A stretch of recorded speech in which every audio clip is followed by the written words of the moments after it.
नमस्कार, मैं जय दुबे टाइम्स भारत न्यूज़ में आपका स्वागत करता हूं। आज हमारे देश के अंदर एक बड़ा सा मुद्दा ही नहीं कहिए, एक मसला छाया हुआ है जो उत्तर प्रदेश प्रयागराज में गोलीकांड हुआ, जिसमें अतीक अहमद और उसके भाई अशरफ मारे गए।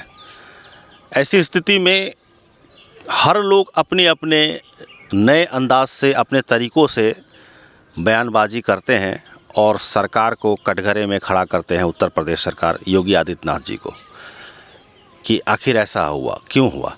आइए मिले आज हमारे बीच इसी मुद्दे पर पूर्व भारतीय जनता पार्टी अररिया ज़िला के अध्यक्ष श्री गणेश ठाकुर जी हैं, जो अपनी राय रखते हैं।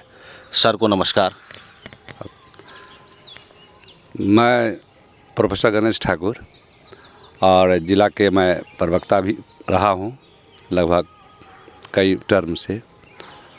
आज देश के सामने जो यह है गुंडा राज का जो समाप्ति के दिशा में जो सभी भ्रष्टाचारियों का जो बयान आ रहा है, ये तो काफ़ी दुखद है।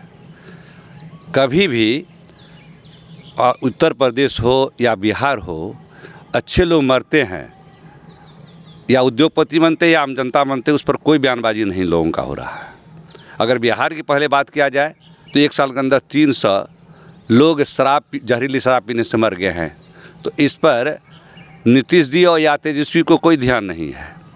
और यह उत्तर प्रदेश की घटना को एक अपराधी भूमाफिया कहिए, और उनके ऊपर सैकड़ों केस और दिन दहाड़े लोगों की हत्या करवाना, और एक बहुत बड़ा अपराधी गिरोह का सरदार आज वह अपराधी पहले जो उनका अपराधी और जो अपराधी थे जो उनके साथ रहते थे, उन्होंने जो उसकी दमनता को देखते हुए और दूसरा जब वो ग्रुप कायम किए, उसी ग्रुप के लोगों द्वारा जब इनकी हत्या हुई है तो सीधे वहाँ के भाजपा लोगों पर इसका दोषारोपण हो रहा है कि उनके द्वारा हत्या करवाई गई है।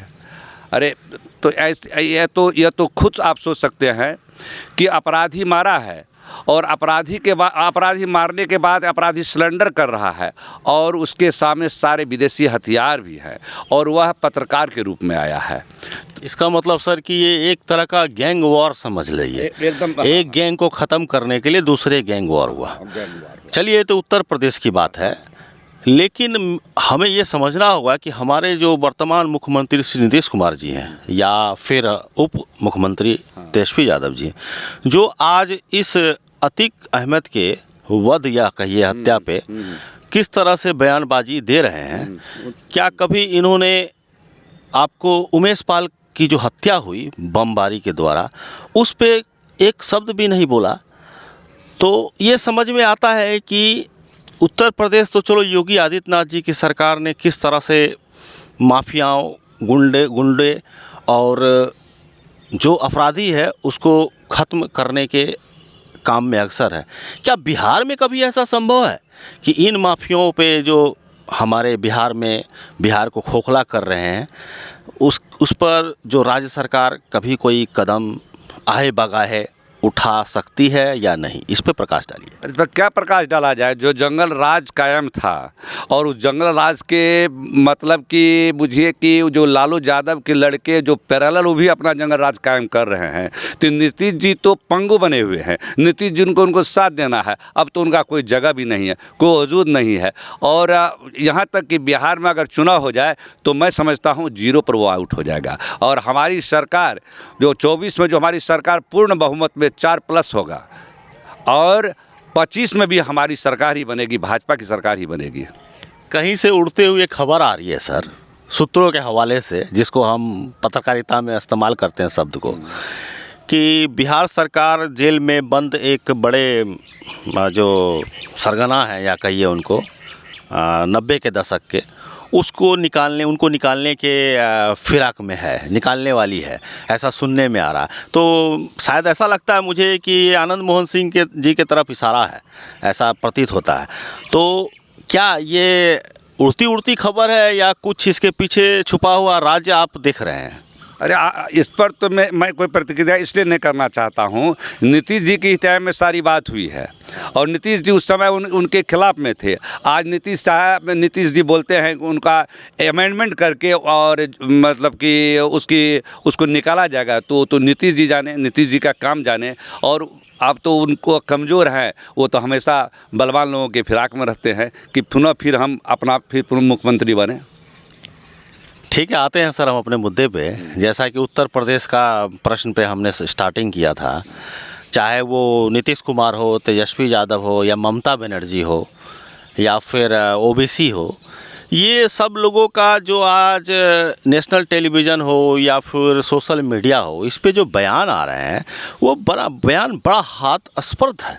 ये समझ में इन लोगों को नहीं आ रहा है कि एक माफिया का अंत हुआ है, चाहे जिस प्रकार से अंत हुआ। कानून अपने जगह है, वो ठीक है, और तरीका भी जो हुआ वो तो गलत है ही, सभी ने लाइव देखा है। लेकिन ये वोट की राजनीति के चक्कर में, मतलब विपक्ष और पक्ष के चक्कर में, ये सही गलत को भी सही कहने के लिए सामने आ रहे हैं। अरे सब भ्रष्टाचारी है, सब माफिया है, सभी के एकत्रित होने से कोई फ़र्क पड़ने वाला नहीं है। जनता सब कुछ समझ रही है मुझे 24 में क्या करना है। यानी 24 की तैयारी के पीछे ये सारा षड्यंत्र है।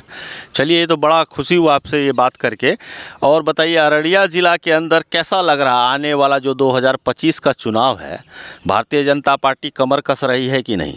अरे अररिया के चुनाव जो होने जा रहा है 24 में और 25 में, ये स्पष्ट शब्द में जान लें। हमारे अभी वर्तमान सांसद माननीय प्रदीप कुमार सिंह हैं, उन्होंने चुनाव के समय जो जनता के सामने वादा किए थे, सारे वादों को पूरा किए हैं और जनता के बीच में संवाद करते रहते हैं और हर कार्यक्रम के जनता के डोर टू डोर जाते हैं और उनकी भारी बहुमत से उनकी जीत होगी। यानी कि 25 में भी सरकार आपकी बनेगी और 24 में भी, कहना यह चाहते हैं। ठीक है, धन्यवाद। ये हमारे भारतीय जनता पार्टी के पूर्व प्रवक्ता श्री गणेश ठाकुर जी थे, जैसा कि आपने देखा, और बेबाकी से इन्होंने सारे बात को रखा। आशा करते हैं कि इस तरह से हम देश के जो ज्वलंत मुद्दे हैं, अपने छोटे से शहर हो, जो ज़िला हो, उसमें दिखाएंगे। धन्यवाद।